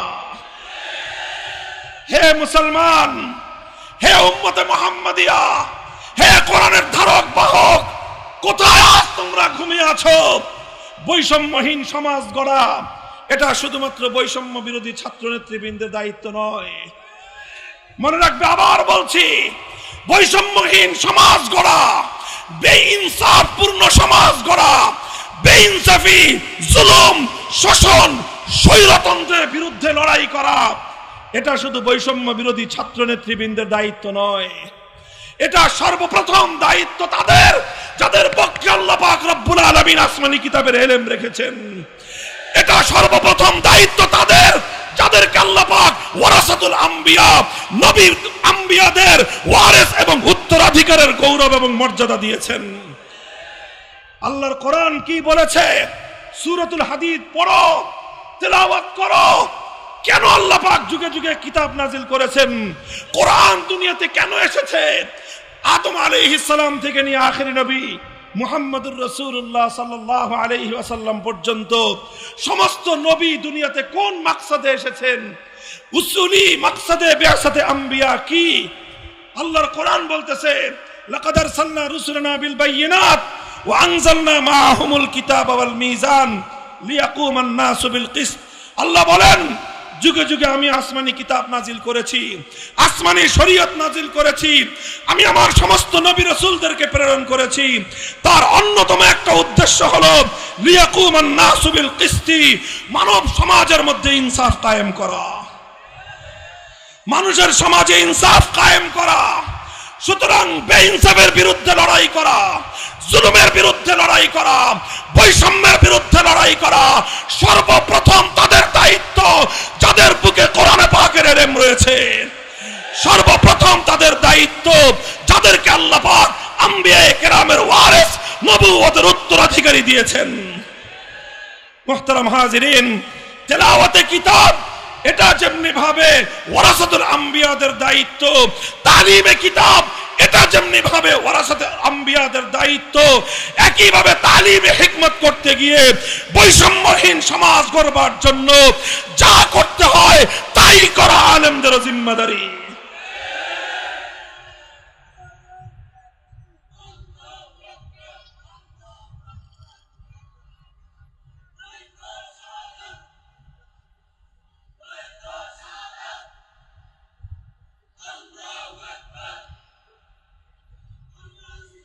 আমরা এই কথাগুলো যখন বলতে যাই, আমাদের কাছ থেকে এক শ্রেণীর মানুষ শুধুমাত্র ওয়াজ আর নসিহত, শুধুমাত্র আমলের নসিহত শুনতে চায়। আমাদের কাছ থেকে কিছু মানুষ শুধুমাত্র নামাজ রোজার ইবাদতের বয়ান শুনতে চায়। আমরা যখনই বৈষম্যের বিরুদ্ধে কথা বলি, আমরা যখন জুলুমের বিরুদ্ধে কথা বলি, আমরা যখন অন্যায় এবং অবিচারের বিরুদ্ধে কথা বলি, আমরা যখন জাতির স্বার্থ নিয়ে কথা বলি, তখনই আমাদের কণ্ঠ স্তব্ধ করে দেওয়ার জন্য পাশ্চাত্যের দালাল শক্তি, ইসলাম বিরোধী শক্তি তখন আমাদের কণ্ঠ চেপে ধরবার চেষ্টা করে। সেই আগল ভাঙার সময় এসেছে, সেই জড়তা ভাঙার সময় এসেছে। আগামীর দিনে আমরা কথা বলবো, শুধু কথা বলবো না, বৈষম্যহীন একটি সমাজ গড়বার জন্য যদি যুদ্ধ করতে হয় যুদ্ধ করব, লড়তে হলে লড়াই করব। আমরা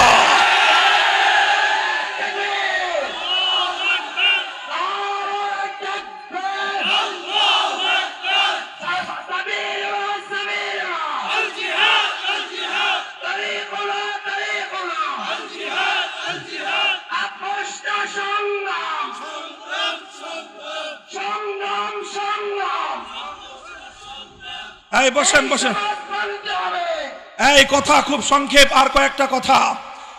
এই যে তালিমে হিকমত সমাজের মধ্যে আজ তালিমে হিকমতের মেহনত আছে, দাওয়াত এবং তাবলীগের মাধ্যমে তালিমে হিকমতের কিছু বিষয়, ইসলামের কিছু প্র্যাকটিক্যাল বিষয় দাওয়াত এবং তাবলীগের মেহনতের মাধ্যমে আসে না নাই? এই জন্য দাওয়াত এবং তাবলীগকে বলা হয় চলতা ফিরতা মাদ্রাসা।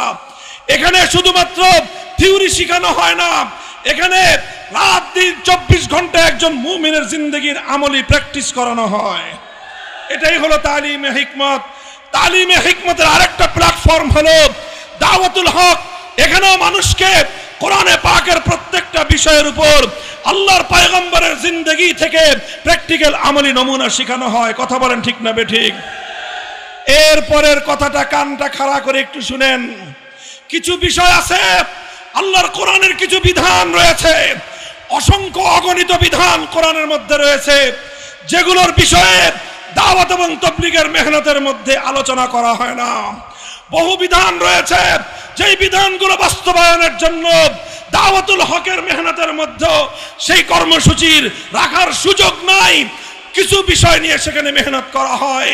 সেই ধরনের কিছু বিষয় যেটার সম্পর্ক সমাজের সঙ্গে, যেটার সম্পর্ক রাষ্ট্রের সঙ্গে, যেটার সম্পর্ক আদালতের সঙ্গে, কোরআনের যেই বিধানগুলো সম্পর্ক রাষ্ট্র এবং প্রশাসনের সাথে, সেই বিধানগুলো বাস্তবায়ন করার জন্য দাওয়াত এবং তাবলীগের মেহনত নয়, সেই বিষয়গুলো বাস্তবায়নের জন্য দাওয়াতুল হকের মজলিস নয়, সেই বিধানগুলো সমাজে বাস্তবায়ন করবার জন্য উলামায়ে হাক্কানের নেতৃত্বে ইসলামী রাজনৈতিক দলগুলো কাজ করতেছে। কাজেই তালিমে হিকমতের জন্য যেভাবে দাওয়াত এবং তাবলীগের মেহনত চলবে, তালিমে হিকমতের জন্য মজলিসে দাওয়াতুল হকের কাজ চলবে, একইভাবে উলামায়ে কেরামকে কথা বুঝতে হবে। কোরআনের অসংখ্য বিধান বাস্তবায়নের জন্য সিয়াসতে ইসলামিয়া, সিয়াসতে শরঈয়া, আল্লাহর জমিনে আল্লাহর কোরআনের রাজনীতি পরিচালনা করা উম্মতের অপরিহার্য ফরিজা এবং জিম্মাদারি।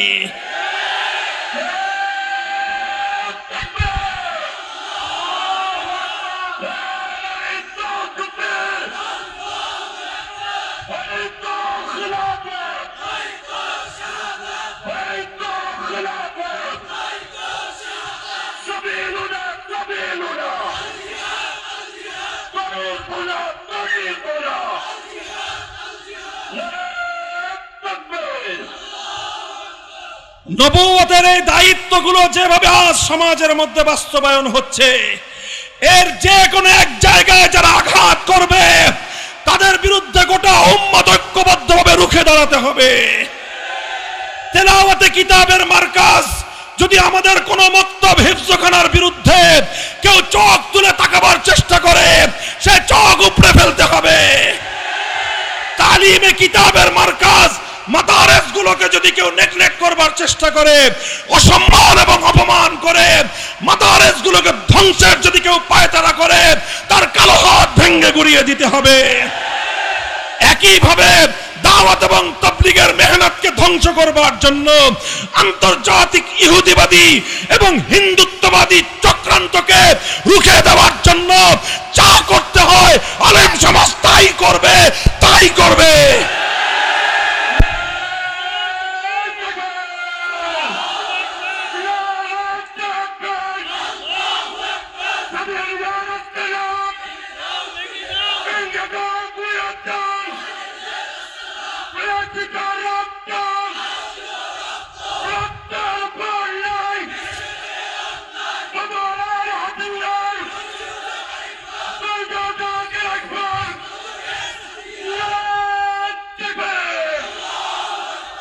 একই পয়গাম দিয়ে যাই মক্তব মাদ্রাসা এমনি ভাবে তাবলীগের মেহনতকে হেফাজত করার জন্য যেভাবে উলামায়ে উম্মত এবং মুসলিম জাতিকে সোচ্চার এবং সজাগ থাকতে হবে, একইভাবে যারা আল্লাহর জমিন থেকে ইসলাম কায়েমের রাজনীতি বন্ধ করতে চায়, আল্লাহর দ্বীন বাস্তবায়ন করার, ইসলামী হুকুমত কায়েমের, ইসলামী রাজনীতির কণ্ঠ যারা রোধ করতে চায়, তাদের বিরুদ্ধে অল আউট অ্যাকশনে নামতে হবে, অল আউট অ্যাকশনে নামতে হবে।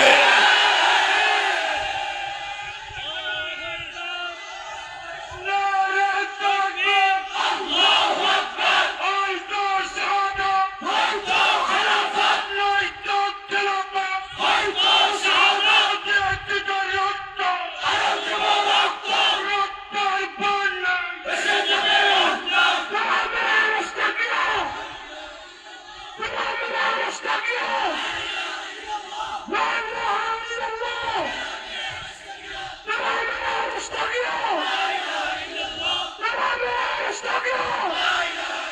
সংগ্রামী সাথী ও বন্ধুগণ, এই কথা খুব ভালো করে মনে রাখবেন। বিগত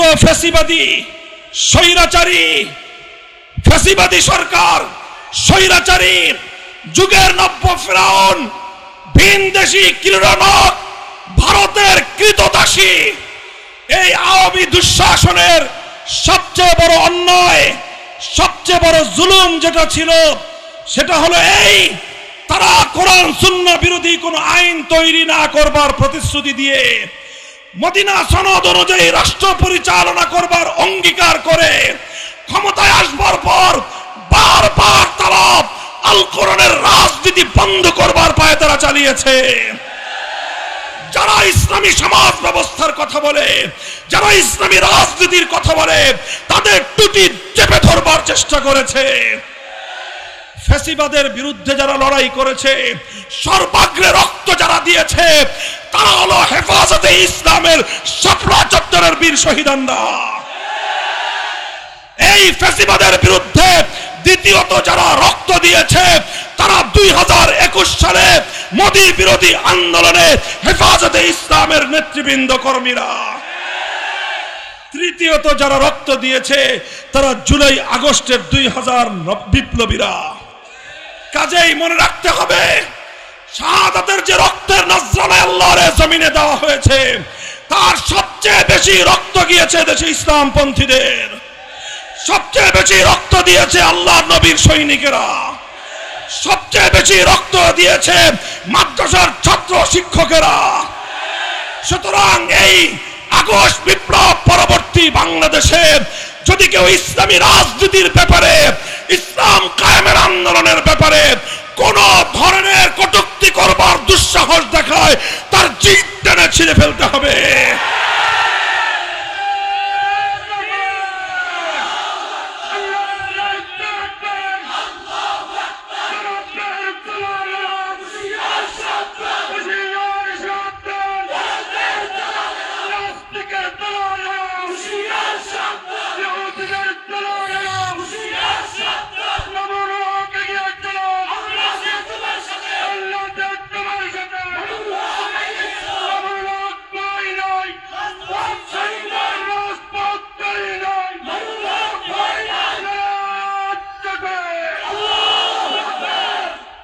তালিমে হিকমত, এটা ছিল তৃতীয় কর্মসূচি। আজ বর্তমানে এই তালিমে হিকমতের জন্যই দাওয়াত এবং তাবলীগের মেহনত সহি নাহাজের উপর জারি থাকতে হবে। তালিমে হিকমতের উদ্দেশ্যেই মজলিসে দাওয়াতুল হকের কাজ চালু থাকতে হবে। আর এই তালিমে হিকমতের বিশাল একটা অধ্যায়ের জন্যই ইসলামী রাজনীতির চর্চা থাকতে হবে। উলামায়ে কেরামকে বলবো, প্রত্যেকটা মেহনতের জন্য যেভাবে মাদ্রাসাগুলো তার ফারিগিনদের মধ্য থেকে মেহনত করনে ওয়ালা সাথী তৈরি করেন, ঠিক একইভাবে মেধাবী আলেমদের মধ্য থেকে প্রতি বছর অন্তত কিছু আলেম আপনারা ইসলামী রাজনীতির জন্য তৈরি করেন। যদি সেটা আমরা করতে না পারি, জাতিকে নেতৃত্ব আমরা দিতে পারবো না। সেটা যদি আমরা করতে না পারি, আল্লাহর পয়গম্বরের আদর্শের সমাজ আমরা করতে পারবো না। মুহতারাম হাজিরিন, আখেরি পয়গাম, নবীর সর্বশেষ কর্মসূচি হলো ওয়ায়ুযাক্কিহিম, তাজকিয়া। তাজকিয়া নিয়ে লম্বা আলোচনা নাই, শুধু একটা কথা। তাজকিয়ার অর্থ আমরা শুনি আত্মশুদ্ধি। আসলে প্রকৃত তাজকিয়া কাকে বলা হয়? প্রকৃত তাজকিয়া হলো ওই যে 4 দফা কর্মসূচি। 1 নম্বর ছিল কোরআনের তেলাওয়াত, 2 নম্বর ছিল তালিমে কিতাব, 3 নম্বর ছিল তালিমে হিকমত। অর্থাৎ 1 নম্বর কোরআন তেলাওয়াত করা, 2 নম্বর কোরআনের মর্ম বুঝানো, 3 নম্বর হলো কোরআনের আমলি মশক করা, কোরআনকে প্র্যাকটিক্যাল আমলের মাধ্যমে বাস্তবায়ন করা। আর 4 নম্বর হলো শুধু আমলের মধ্যে বাস্তবায়ন করেই কোরআনের প্রতি মুমিনের দায়িত্ব ক্ষান্ত হয় না, বরং সর্বশেষ দায়িত্ব হলো যেই কোরআনকে তুমি তেলাওয়াত করলা, যেই কোরআন তালিমের মাধ্যমে তুমি তার অর্থ মর্ম ব্যাখ্যা বুঝলা, তালিমে হিকমতের মাধ্যমে যেই কোরআনকে তুমি আমলে পরিণত করলা, এবার তাজকিয়ার মাধ্যমে সেই কোরআনকে তুমি তোমার আখলাক এবং চরিত্রে পরিণত করো। কোন মানুষের আখলাক যখন কোরআনী আখলাক হয়, কোন মানুষের চরিত্র যখন কোরআনী চরিত্র হয়, তখনই তাজকিয়া হাসিল হয়। এই জন্য আল্লাহর নবী সম্পর্কে, নবীর সিরত সম্পর্কে, নবীর জীবনী সম্পর্কে সবচেয়ে সংক্ষিপ্ত অথচ সবচেয়ে পূর্ণাঙ্গ, কি বললাম, সবচেয়ে সংক্ষিপ্ত অথচ সবচেয়ে পূর্ণাঙ্গ, এর চেয়ে পূর্ণাঙ্গ নবীর জীবনী আর কেউ বলতে পারবে না। সেই পূর্ণাঙ্গ জীবনীটা কি? কানা খুলুকুহু আল কোরআন। কানা খুলুকুহু আল কোরআন।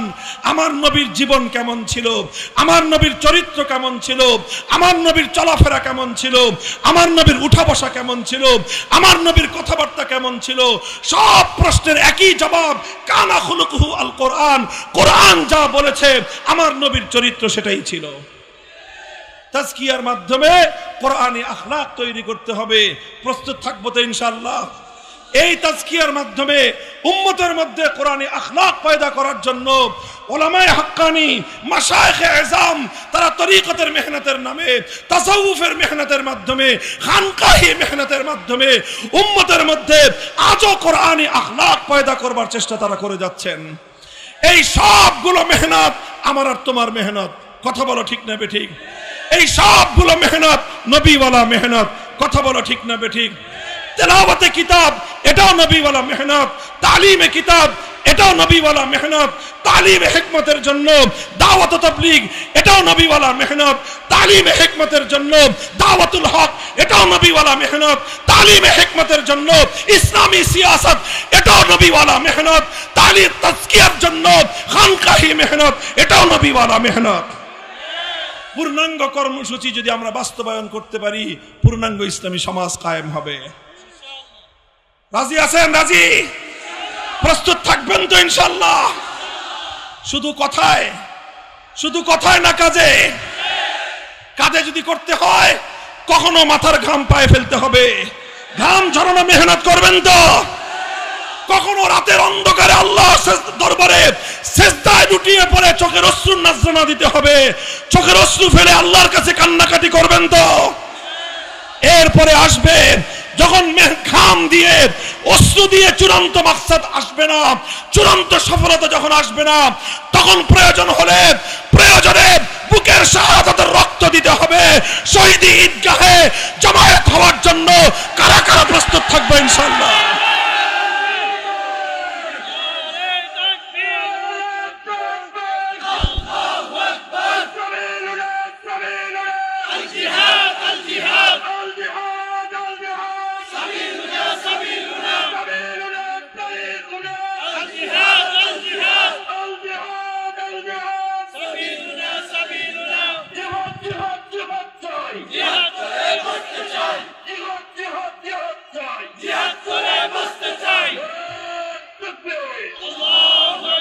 আল্লাহ কবুল করেন।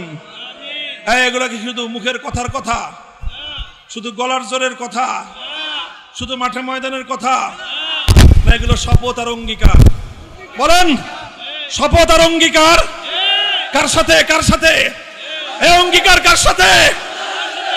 রিজালুম মিনাল মুমিনিন আহাদুল্লাহ ওয়া রাসূলুহু। আল্লাহর সঙ্গে অঙ্গীকার। কথা মনে থাকবে তো ইনশাআল্লাহ? আল্লাহ পাক আমাদের সকলের অঙ্গীকারকে কবুল করেন, জীবনের শেষ মুহূর্ত পর্যন্ত এর উপর কায়েম দায়েম থাকার তৌফিক দান করেন।